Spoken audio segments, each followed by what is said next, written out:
Bab 2836. Lydia tak terkalahkan, Mile tak terkalahkan. Quincy sudah pergi. Dia pergi dengan sedikit depresi. Setelah Quincy pergi, Lydia mengikuti Mile dan terus berjalan menuju langit berbintang yang jauh. Mile memandang ke langit berbintang di kejauhan. Pada saat ini, seluruh tubuhnya terasa sangat rileks dan belenggu di hatinya sudah tidak ada lagi mengandalkan diri sendiri. Tidak. Dia telah menerima nasibnya sekarang. Dia, Mileye, ingin menjadi raja pengandal dukungan. Lepaskan obsesi di hati, lepaskan belenggu, rasanya lebih ringan. Seolah memikirkan sesuatu, Mile menoleh ke arah Lydia. Apakah kamu masih akan pergi? Lydia mengangguk. Mile sedikit bingung, mau pergi kemana? Lydia mengulurkan tangan dan menunjuk ke depan, tempat yang bahkan tidak pernah disentuh oleh Tuan Pena Kebenaran Agung. Mile sedikit mengernyit, bukankah katanya Tuan Pena Kebenaran Agung adalah sebab dan akibat dari segala sesuatu di dunia ini?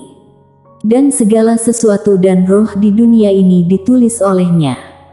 Lydia menggelengkan kepalanya. Mile memandang Lydia, menunggu penjelasan. Lydia berbisik, dia hampir tak terkalahkan di dunia ini, tapi di dunianya sendiri. Saat mengatakan itu, dia menoleh melihat ke arah Mile, hidupnya sangat buruk. Mile. Lydia melihat ke bagian terdalam dari langit berbintang. Tidak tahu apa yang dia lihat, setelah sekian lama, dia berbisik pelan, "Kak, hiduplah dan berbahagialah." Adapun menjadi tak terkalahkan. Aku tak terkalahkan, bukankah berarti kamu juga tak terkalahkan? Mile mengangguk cepat setuju, iya. Lydia sedikit mengangkat sudut mulutnya, hiduplah dengan baik, hiduplah dengan bahagia, bertemu dengan orang lain. Saat mengatakan itu, dia menunjuk dirinya sendiri dan berkata, panggil aku. Setelah Mile terdiam beberapa saat, dia memegang erat tangan Lydia dan berkata, pasti. Lydia tersenyum dan menarik Mile menuju langit berbintang di kejauhan. Adapun tubuh Mile, jiwa pedang tiba-tiba melonjak, kemudian mulai semakin kuat. Generasi kedua. Raja pengandal dukungan. Di masa lalu, dia terikat oleh hal ini dan selalu ingin membuktikan dirinya. Untuk membuktikan bahwa dia, Mile juga bisa menjadi generasi pertama, membuktikan dia tidak mengandalkan siapapun. Namun fakta mengatakan kepadanya bahwa raja pengandal dukungan adalah yang paling menyenangkan. Mengandalkan sebentar, rasakan nikmat sebentar, mengandalkan sepanjang waktu, rasakan nikmat sepanjang waktu. Dia menerima nasibnya. Mile tidak pernah menyangka, saat dia memilih untuk menerima takdirnya, jiwa pedangnya akan semakin kuat. Kenapa begini? Mile bingung, jadi dia bertanya pada Lydia, Lydia, lihat, jiwa pedangku menjadi lebih kuat. Lydia meraih tangan Mile dan terkekeh, ikuti kata hatimu. Mile terdiam. Lydia berkata, latihan adalah mengkultivasi pikiran dan mengkultivasi pikiran berarti mengkultivasi diri sendiri. Kultivasi itu seperti menempa pedang, kamu perlu terus-menerus mengalahkan diri sendiri. Yang kamu lepaskan adalah obsesi dalam hatimu, bukan dirimu sendiri. Oleh karena itu, jiwa pedangmu mencapai penerobosan.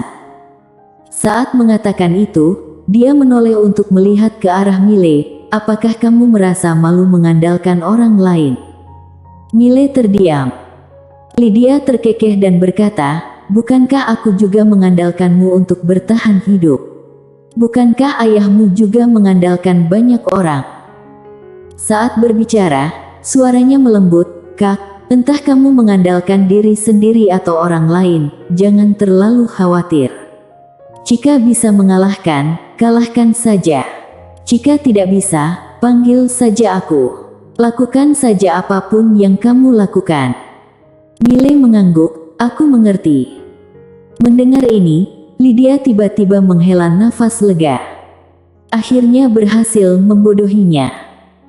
Dia benar-benar tidak ingin Mile begitu lelah, tapi sebelumnya Mile selalu ingin mengandalkan dirinya sendiri, jadi dia tidak punya pilihan selain menghormatinya dan memberinya kesempatan untuk berlatih sendiri. Tapi menurutnya, hal itu sebenarnya tidak perlu. Dia sendiri tidak terkalahkan, dia juga tidak terkalahkan. Setelah 1 hari, Lydia sudah pergi. Perpisahan ini berbeda dengan sebelumnya, karena setelah perpisahan ini, selama dia ingin bertemu Lydia, dia bisa memanggilnya kapan saja. Sederhananya, dia telah mengaktifkan skill aktif Ultimate. Memanggil. Dulu dia tidak bisa menghubungi Lydia, tapi sekarang berbeda. Sudah berbeda. Selama dia mau, dia bisa memanggil Lydia kapan saja. Mile melirik langit berbintang yang tak berujung di sekelilingnya. Sesaat kemudian, dia terkekeh dan berkata, "Sekarang di alam semesta ini, aku ingin berkuasa." Setelah mengatakan itu, dia berbalik dan pergi. Akademi Guanxuan. Pertarungan sebelumnya berakhir dengan kemenangan keseluruhan alam semesta Guanxuan. Alam semesta Guanxuan saat ini bisa dikatakan penuh dengan sampah, namun kini alam semesta Guanxuan tidak mempunyai musuh dan dapat berkembang pesat. Di bawah pengelolaan Vero Ding dan Kuila, Akademi Guanxuan di alam semesta Guanxuan dan banyak star teritori perlahan kembali normal dan berkembang. Pada hari ini, Mile sedang berbaring di halaman, menyilangkan kaki dan berjemur sambil membaca buku kuno. Terasa ringan. Pelatihan. Dia tidak berlatih dengan keras sekarang. Hal semacam ini, biarkan saja mengalir secara alami, tidak perlu dipaksakan. Saat ini, seorang wanita berjalan perlahan. Itu Lydia An. Mile berdiri, menepuk samping dan berkata sambil tersenyum, "Duduk di sini." Lydia An berjalan ke arah Mile dan duduk. Dia memandang Mile, sudah berakhir. Mile menggelengkan kepalanya, baru saja mulai. Lydia sedikit mengernyit. Mile terkekeh dan berkata, "Tujuanku sekarang adalah mengubah alam semesta Guanxuan dan alam semesta tiada batas. Aku tahu, ini sangat rumit, sangat sulit, tapi aku akan berusaha semaksimal mungkin untuk membangun tatanan baru di alam semesta yang luas ini." Lydia mengangguk, "Aku tahu." Mile memandang Lydia dan tersenyum, "Sebelumnya aku hidup dengan sangat lelah, karena sekeras apapun aku berusaha, aku hanya bisa berlagak selama 3 hari dan musuhku selalu lebih kuat. Dan aku setiap hari selalu bilang harus mengandalkan diriku sendiri. Jadi setiap kali Lydia mengambil tindakan, aku merasa seperti menamparkan wajah sendiri." Saat mengatakan itu, dia berbaring dan terkekeh, dan sekarang, seluruh tubuhku tiba-tiba terasa sangat rileks. Siapapun yang berani menindas orang kecil atau memukuliku secara berkelompok, aku akan memanggil orang. Lydia terdiam. Mile memandang Lydia dan tersenyum, "Ayo pergi ke alam semesta tiada batas." Setelah mengatakan itu, dia meraih tangan Lydia dan menghilang ke langit berbintang bersama Lydia. Alam semesta tiada batas. Pasca hilangnya penguasa tiada batas, alam semesta tiada batas saat ini tidak ada pemimpin. Tak hanya itu, kekuatan besar di alam semesta tiada batas saat ini juga panik sekali. Tanpa penguasa tiada batas, siapa yang akan menghentikan Akademi Guanxuan dan Paviliun Xianbao? Mereka sudah tahu apa yang terjadi di alam semesta Guanxuan, merasa sangat putus asa. Penguasa tiada batas sudah kabur, harus bagaimana? Menyerah. Hanya bisa menyerah. Saat Mile membawa Lydia ke kota tiada batas, seorang pria paruh baya muncul di hadapan mereka. Keduanya adalah Moxie, ketua klan Moro. Moxie membungkuk dalam-dalam kepada Mile dan Lydia, "Tuan Muda Ye." Miley memandang Moxie di depannya dan berkata sambil tersenyum, "Ada apa?" Moxie dengan cepat berkata, "Aku mewakili Moxie, menyambut Tuan Muda Ye." Miley menarik Ladia dan berjalan ke arah Moxie. Dia menepuk bahu Moxie dengan lembut dan berkata sambil tersenyum, "Beritahu kekuatan utama alam semesta tiada batas. Aku, Miley Ye, bukan datang untuk balas dendam, jadi jangan khawatir dan takut." Mendengar ini, Moxie menghela nafas lega. Miley berkata lagi, "Nanti masih ada beberapa hal yang memerlukan kerja sama kamu, oke?" Moxie berkata cepat, "Tidak masalah. Sama sekali tidak masalah." Miley mengangguk, "Ikut aku dan ketua pavilion Qin jelas lebih baik daripada mengikuti penguasa tiada batas." Setelah mengatakan itu, dia menarik Ladia dan pergi. Di tempat, Moxie menghela nafas lega lagi. Sebenarnya, kali ini dia benar-benar takut Miley datang untuk membalas dendam. Jika Miley datang untuk membalas dendam, maka mereka tidak punya kesempatan sama sekali. Setidaknya, kekuatan pribadi Miley saat ini sudah cukup untuk membuat mereka putus asa. Sekarang alam bencana dewa, siapa yang bisa mengalahkan Miley? Di jalanan, Miley bertanya, "Apa rencanamu selanjutnya?" Ladia terdiam. Miley tersenyum dan berkata, "Tetaplah bersamaku." Ladia memandang Miley. Miley memegang erat tangan Ladia dan berkata dengan lembut, "Kita berjalan keluar kota Kinceng bersama-sama dan sekarang, yang keluar dari kota Kinceng adalah kamu di sisiku." Ladia berkata dengan lembut, "Kamu tidak ada kekurangan wanita." Mendengar ini, ekspresi Miley membeku, tapi dia segera kembali normal. Lalu berkata, "Tapi kamu spesial di hatiku." Ladia menoleh melihat Miley tanpa berbicara. Miley berbalik dan menatap Ladiaan. Melihat wajah cantik di depannya, jejak rasa bersalah tiba-tiba muncul di hatinya. Saat ini, dia tiba-tiba membenci hasrat dan filantropinya. Miley menggelengkan kepalanya dan tersenyum. Sebenarnya, dia tidak bergairah. Dia hanya ingin memberi rumah kepada setiap gadis.